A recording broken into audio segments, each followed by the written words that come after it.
Starry River, Chapter 43.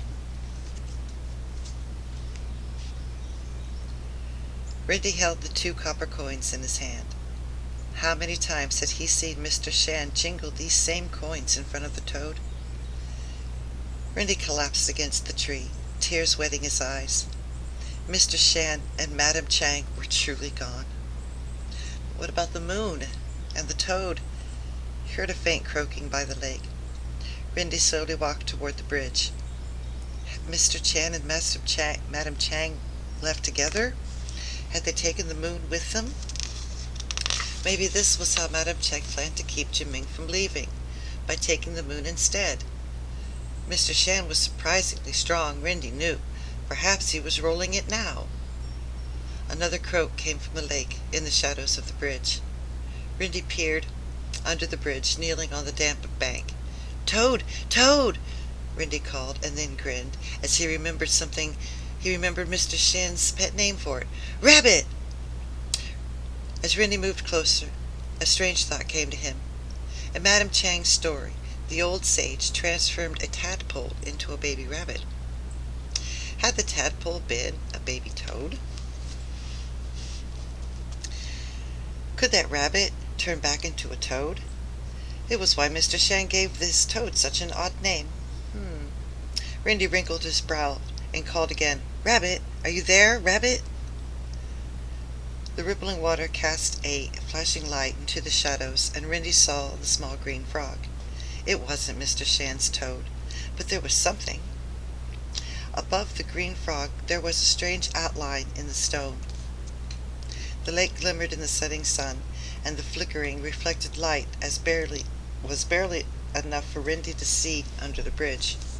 The frog hopped away, but Rindy leaned out further, squinting. Was it? Yes, on the other side of the stone bridge there were 2 deep indentations. They were in the shape of hands. Rindy lifted his own hands in imitation.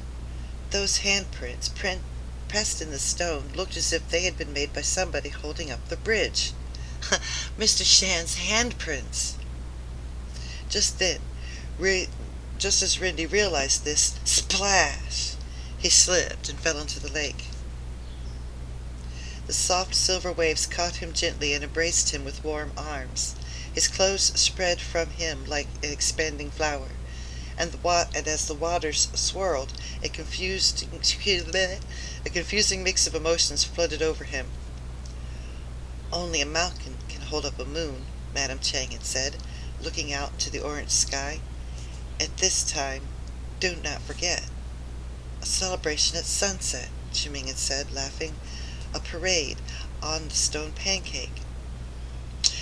"It's time for all of us to return," Master Shan had said, the great glowing moon behind him. "You should go."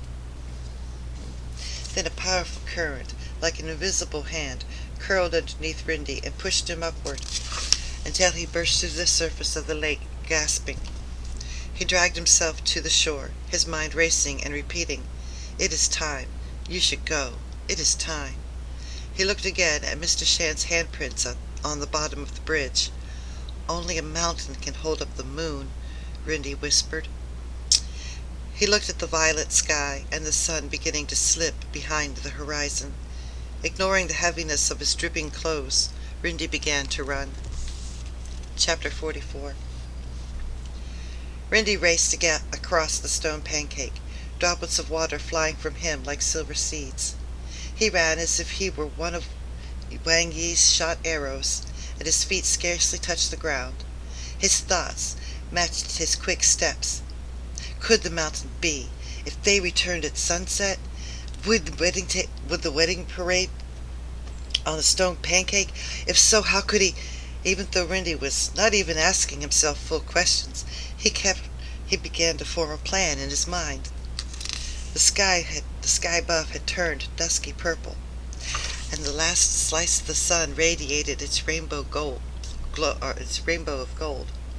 In the distance, Rindy saw a parade of people and heard the dim noise of celebration. The bridal sedan, with its red silk canopy brighter than a rooster's crown, was like a flaming peony on the stone. Rindy dashed toward it. The raucous music and laughter paused in surprise as people saw the strange, half-drowned figure of a boy running toward them.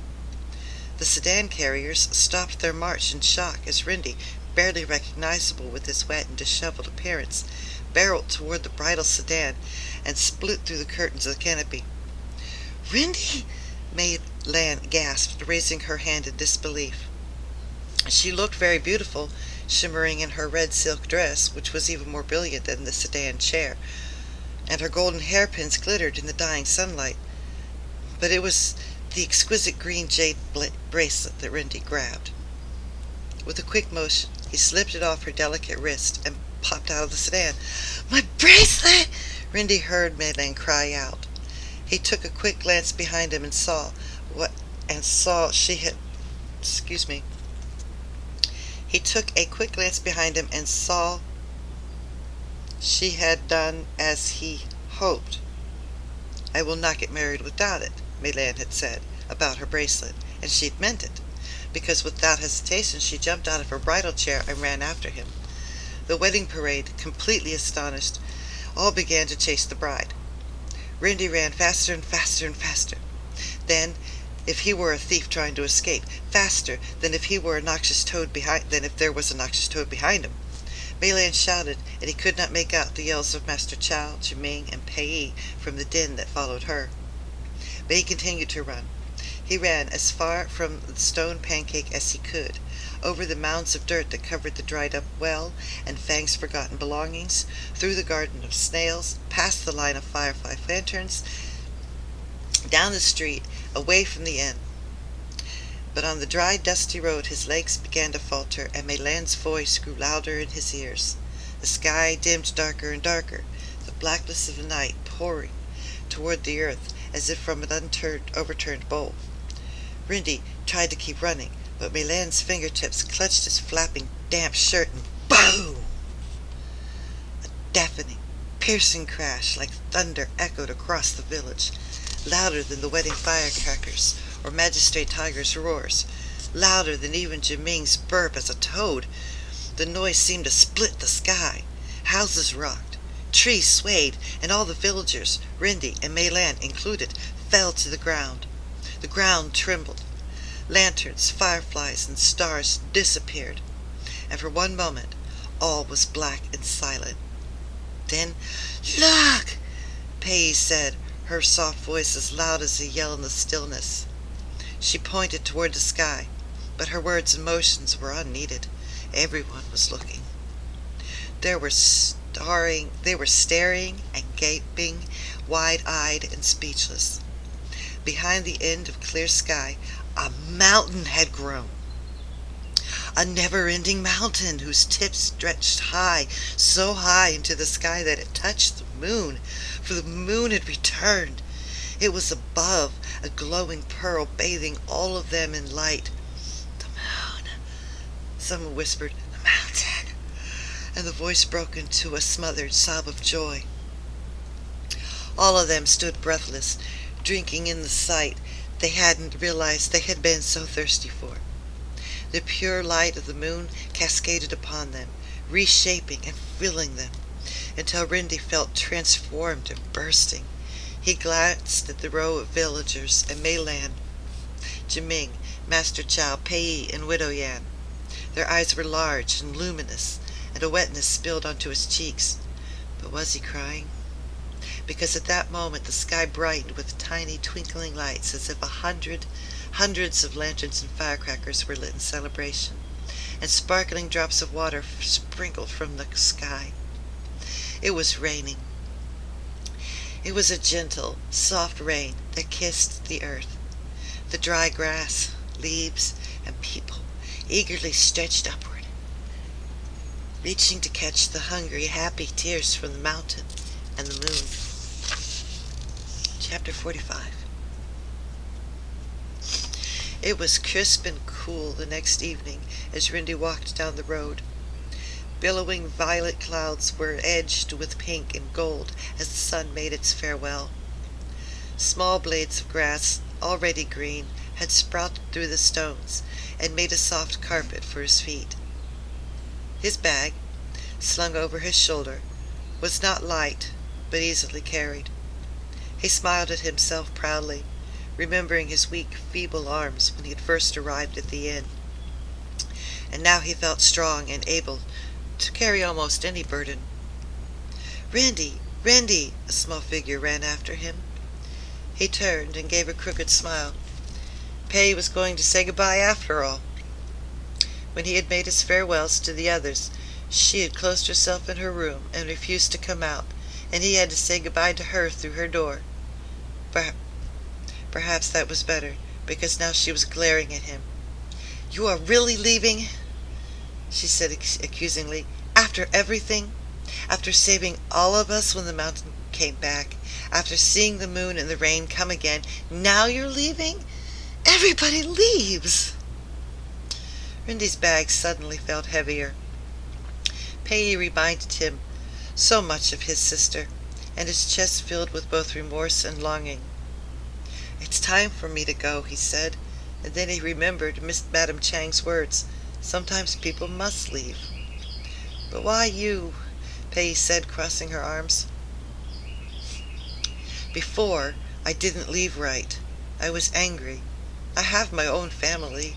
I have to go home." Rindy started, but he confused himself with his own explanation. Finally said, "Right now, I'm not leaving. I'm returning." Pei sniffed, her lower lip sticking out, but the hard line of her shoulders softened. "You know that Madame Chang didn't lie to you," Rindy said, "don't you?"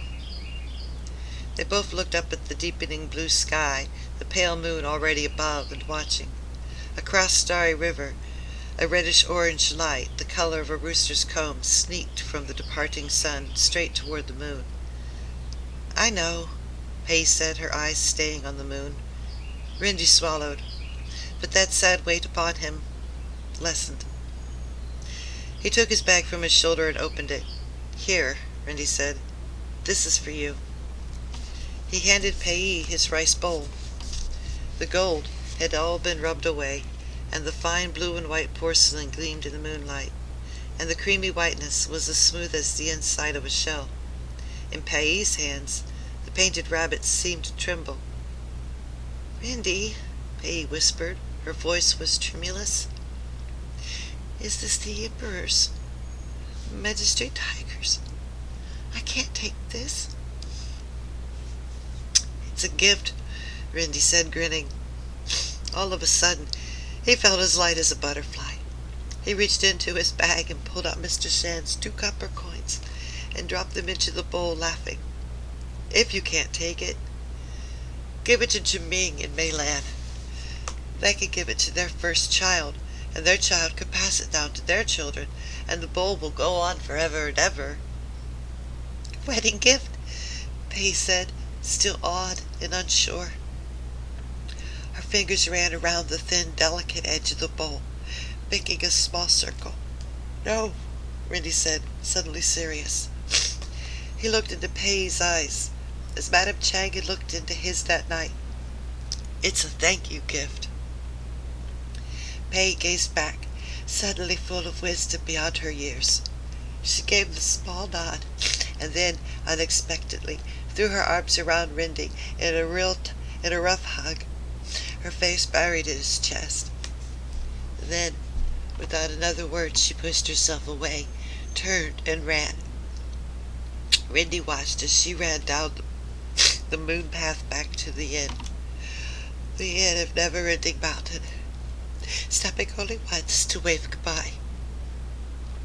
He watched her small figure disappear and brought the bag to his shoulder to continue onward. But before he took another step, he looked at the tall mountain that touched the moon, its peak soaring into the sky as if holding it up. Misty clouds draped softly, but up where the mountain met the moon, Rindy thought he could still see what he expected to be there. There was old Mr. Shan, the spirit of the mountain, who sat on the mountain's tip with a book in his lap. The 3-legged toad hopped next to him. At least, it was a 3-legged toad part of the time, because it kept transforming into a jade rabbit, a jade white rabbit. As it jumped up and down, it calmly changed back and forth. Toad, rabbit, toad. Above them, thousands of stars circled the moon, like twinkling fish leaping and dancing to a song of harmony that only they could hear. Madam Chang, the moon lady, having finished granting their secret wishes, now waited as the celestial rooster streaked across the sky, carrying her husband Wang Yi to her. Moonlit clouds floated as if on gentle waves of water. In the shimmering silver light, Randy smiled up at all of them.